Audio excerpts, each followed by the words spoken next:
안녕하십니까. 뉴스 속 날씨 윤유라입니다. 세계적으로 대체 에너지 개발에 활발해지면서 풍력 발전이 크게 주목받고 있습니다. 반영구적으로 사용할 수 있다는 장점이 있지만 반대로 비용 문제나 또 환경 파괴 문제로 이어질 수도 있는데요. 오늘은 이 풍력 발전에 대한 이야기 자세하게 나눠보도록 하겠습니다.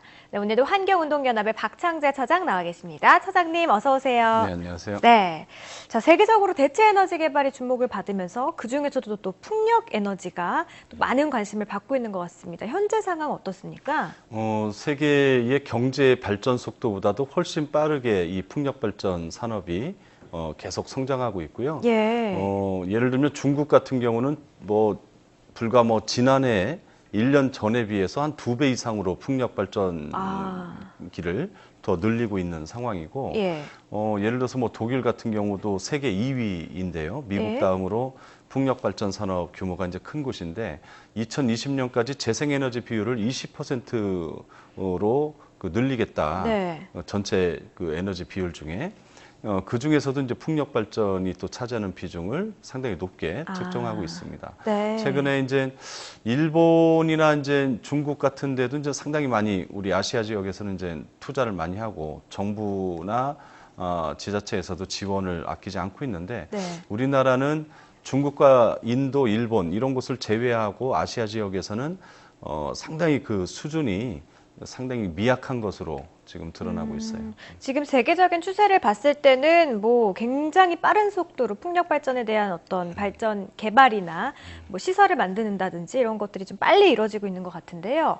우리나라도 이 다른 나라에 비해서는 조금 미약하기는 하지만 그래도 전보다는 좀 많이 관심을 갖고 있는 것 같습니다. 우리나라는 어떻습니까? 예, 여전히 미약하긴 하지만 점점 이제 늘어나고는 있습니다. 네. 우리나라는 이제 본격적으로 이 대체 에너지 개발, 특히 풍력 발전에 이제 투자하고 기술 개발을 시작한 게 이제 한 1988년 대체 에너지 기술 개발 촉진법이라고 하는 것이 제정이 되면서 관련 또 기본 계획이 또 수립돼서 애초에 시작은 아주 소형 작은 풍력 발전기를 이제 연구소에서 성공하는 이런 단계의 수준이었는데 그것이 최초로 이제 제주에서 시범 사업으로 해서 성공을 했고 이것이 이제 불과 몇십 킬로와트 정도의 소형 풍력 발전에서 이제 몇 메가와트 이상 대형, 그러니까 날개 하나 길이만 해도 한 100m 정도 되는 이런 거대한 대형 풍력 발전에 대한 어떤 해외의 기술 의존도가 높았어요. 유럽이라든지 미국이라든지 이런 곳에 발전 기기 설비들을 이제 도입해 왔었는데 이런 이제 중대형 발전기들을 이제 국산화하기에까지 이르렀죠. 그러나 여전히 아직까지 이제 투자 비용이 많이 들고 그리고 이제 입지 조건이 여건이 또 좀 많이 까다롭고 이렇다 보니까 많이 발전하지는 못하고 있는 상황인데 좀 안타까운 거는 재생에너지 비율조차도 우리나라는 2020년까지 한 8%, 그다음에 2035년까지는 한 11%로 늘리겠다는 정도밖에 계획을 안 갖고 있어서 계속해서 온실가스 감축이나 또 핵발전소의 위험의 하나의 대안으로서의 이 풍력 발전에 대한 어떤 연구 개발이 좀 절실해 보입니다. 그렇군요. 풍력이요, 크게 해상 풍력이랑 육상 풍력으로 이렇게 나뉘어진다고 들었는데 육상 풍력이 굉장히 경제성도 높아서 붐을 일으키고 있다고 들었어요. 어떨까요? 네, 그렇습니다. 지금도 육상 풍력 쪽으로 이제 계속 투자하고 그쪽에 산업이 상당히 많이 발달돼 있는데 계속 인허가 과정에서 특히 이제 산림의 손이라든지 진입로 또 여러 사면 절개지가 나온다거나 또 경관을 해친다거나 특히나 이제 고산지대에 육상 풍력이 많이 들어서다 보니까 바람이 세니까요. 생태나 경관 훼손 문제가 크다 보니까 나름대로 이런 것을 정하는 것이 이제 입지에 대한 가이드라인이에요. 이런 것이 나름대로 연구조사가 충분히 돼서 정말 지속 가능한 풍력 단지, 풍력 산업을 좀 활성화하는 이런 어떤 잣대나 기준 마련이 좀 제대로 안 돼 있다 보니까 상당히 다른 나라에 비해서도 좀 뒤처져 있는 상황입니다. 그렇군요. 그러니까 육상 풍력이 경제적인 측면에서는 훨씬 더 좋지만 또 여러 가지 또 환경을 파괴한다거나 경관을 또 해치는 문제에서 또 문제가 큰 것 같은데 그렇다면 육상풍력 개발 사업이 가능한 곳은 어떤 곳일까요? 지금 이제 많이 규제가 이제 완화됐어요. 네. 풍력 발전이라고 하는 녹색의 가치와 또 한번 그 환경이나 자연환경이 파괴되면 복원하거나 이제 되돌리기가 어렵잖아요. 네. 이런 또 하나의 녹색 가치, 이 녹색과 녹색이 충돌하는 그러네요. 문제이죠. 그래서 예.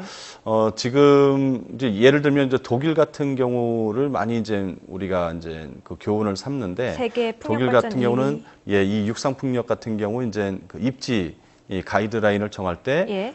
람사르라고 하는 이제 국제 이제 습지 사이트에 등록돼 있는 이런 습지는 이격거리를 500m 정도로 해서 조성할 수 있게 한다거나 예. 뭐 국립공원이나 자연보호 지역 같은 경우는 그 구역 전체에 좀 부정적이다 이렇게 이제 얘기를 하고 또 세계 자연문화유산 같은 경우는 뭐 5km 이상 이격시킨 곳에만 설치가 가능하게 한다거나 네. 뭐 이런 나름대로 풍력단지가 들어섬으로 해서 어떤 자연과 인간에 어떤 영향을 미치는가에 대한 그 범위 이걸 좀 잘 설정해서 할 필요가 있고 그 지금도 이제 그 해당 그 부처인 뭐 환경부 그 특히 이제 환경 영향 평가를 담당하고 있고 네. 그리고 이제 입지 선정 입지 가이드라인을 이제 만드는 곳인데 여기와 또 이제 산지에 대부분 들어서니까 이제 산림청, 그다음에 이 재생에너지 산업을 또 추진하고 있는 어떤 일종의 이제 기업들 업계에도 있지만 이제 산자부 이런 데에서 계속 그 협의를 하고 있고 네. 그래서 우리나라도 이제 나름대로 연구조사가 좀 부족했지만 이런 가이드라인을 잘 정해서 좀 지속 가능한 방향으로 모색이 되고 있습니다. 그렇군요. 좀 더 구체적으로 어떤 입지 가이드라인을 네. 정할 필요가 있을 것 같은데요. 육상 풍력을 또 둘러싸고 지역 주민들 간의 갈등도 또 많다고 들었습니다. 환경 파괴를 말씀하신 대로 정말 최소화하면서 육상 풍력을 조금 더 늘릴 수 있는 방법은 있지 않을까요? 그렇죠. 어떨까요? 나름 그 관련 업계라든지 산자부 쪽에서는 무조건 재생에너지가 확대돼야 된다, 보급해야 된다 그래서 환경 훼손을 좀 등한시한 측면이 있는데 예. 오히려 이런 추진하는 쪽, 이 풍력단지나 풍력발전을 추진하는 쪽에서는 환경 훼손을 최소화하는 방법을 찾고요.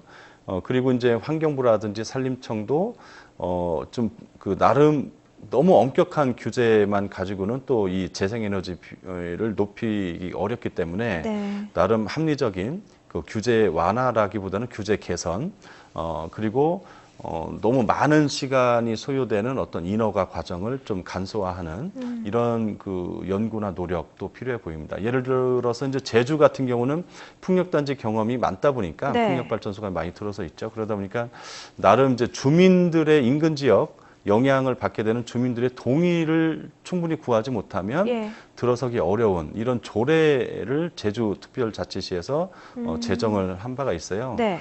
제주의회에서. 네. 그래서 이런 것처럼 어떤 주민들도 참여하고 충분한 설명과 사회적 합의를 도출해내는 과정, 이런 프로세스도 필요해 보이고 환경 피해를 정말 최소화하면서 그 사후 모니터링이라든지 어떤 그 복원 계획까지도 네. 좀 충분하게 세워서 간다라면 좀 여러 환경 훼손 우려라든지 실제 환경 파괴하는 이런 풍력단지 조성을 오히려 이제 친환경적으로 돌릴 수 있지 않겠나 싶습니다. 네, 알겠습니다.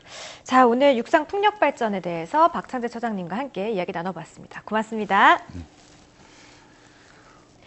네, 정부가 화석연료의 사용을 줄이고 신재생 에너지를 육성하겠다고 나섰죠. 바로 환경 문제에 관한 고민 때문이겠는데 앞서 처장님과 살펴본 풍력은 태양광과 함께 높은 관심을 받고 있는 에너지원으로 떠오르고 있습니다.